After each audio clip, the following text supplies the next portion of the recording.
let's talk about the elephant in the room. I could talk about Trump. The impeachment was a sham. Everybody knows that it was unconstitutional, and he was acquitted. So a lot of people are mad because that, the Orange Man bad, they hated him so much they would break the Constitution to do something. While everybody's talking about the impeachment trials, all of the other things, they're not talking about the elephant in the room, and I'm probably going to get hit for this one. But what's really going on is a color revolution. We're going to talk about 3 phases of it. The first one being you have to prove that the leader is a dictator. From the moment Trump got into office, they were yelling, impeach. He's a dictator. They set the narrative that he would have to be drug out of office because he will never leave the office on his own. They had Russian collusion, all these fake trials and all of this stuff that just isn't true. So in trying to prove he was a dictator, that's how they got into the minds of the people, by saying these things. The second part, and we're only going to talk about 3 right now. I'm going to put the whole thing on one of the other channels with video. But this one's just a quick update or a quick talk,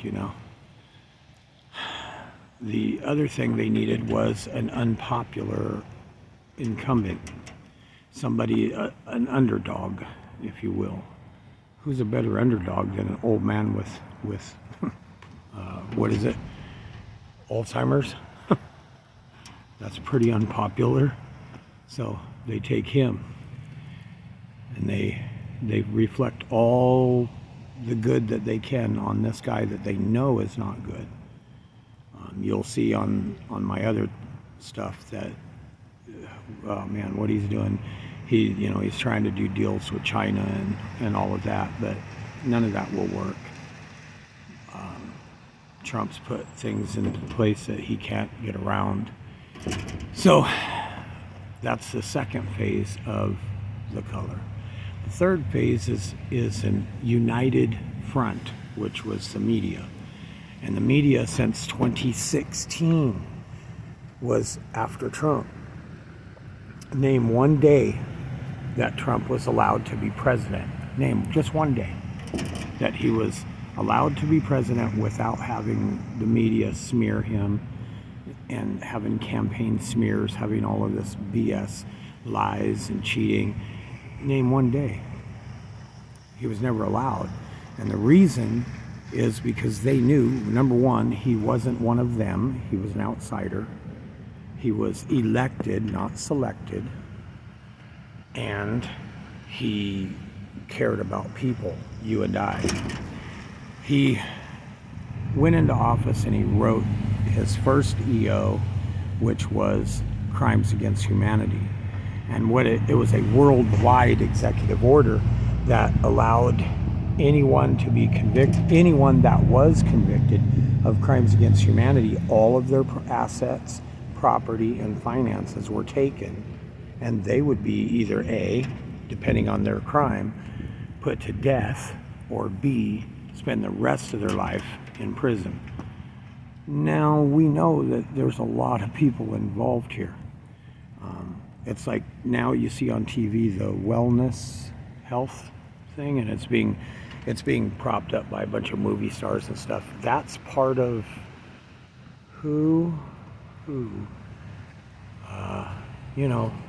part of them. So you talk about their deal, and they're pushing the sustainability project. My opinion of free and fair election is that it's not fact. I believe that it's been selected, not elected, for a long time. We have to be the united ones. We must hold the line, and we must trust that everything will work out. God has control. You know, you don't have to let anybody do anything. You don't have to wear 10 masks. You don't have to. This is about you. And you see, when you talk about good and evil, they have to have your permission. If you don't give them your permission, they can't do it. They've told you everything that they're going to do. If you pay attention, they've told you everything. The elephant in the room is a distraction from what is really going on. As painful as it is to watch Joe Biden talk, or to watch some of these World Forum guys like Klaus, as BS as it is to listen to them, listen, and you'll get insight into what they're doing. The world, the narrative that they're trying to set is not the narrative of freedom. It is not the narrative of what we want. They have their thing where they're trying to push it so police can enter your home and take your guns without a warrant and without a reason. Why do they want us disarmed? I think you know that as well as I do. We know the reason. Well-armed populace is not subject to be taken over right away, is it? The color revolution has 7 pillars. I'm gonna cover all 7 pillars. Today is just those 3. The one is the prove that the guy in charge is a dictator. 2, an unpopular incumbent. And 3 is a well-united or a planned and united front against the supposed dictator. The 3-letter agencies are all behind this, and if you look up certain individuals, you'll see that they're very good, and I will cover that individual on the next one at what they do. They've done this in Ukraine. They've done this everywhere. It's just like the attack on Capitol Hill. Yeah, there were some stupid mega people that did fall for it. They went in. There were a lot that didn't. When you think of certain individuals that went in to the Capitol, most of them were plants, in my opinion.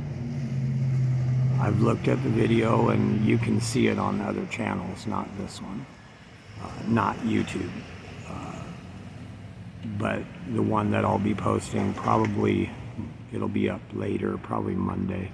It'll be up, it'll be finished. This one is strictly a YouTube one because I got a feeling it's not going to go anyway.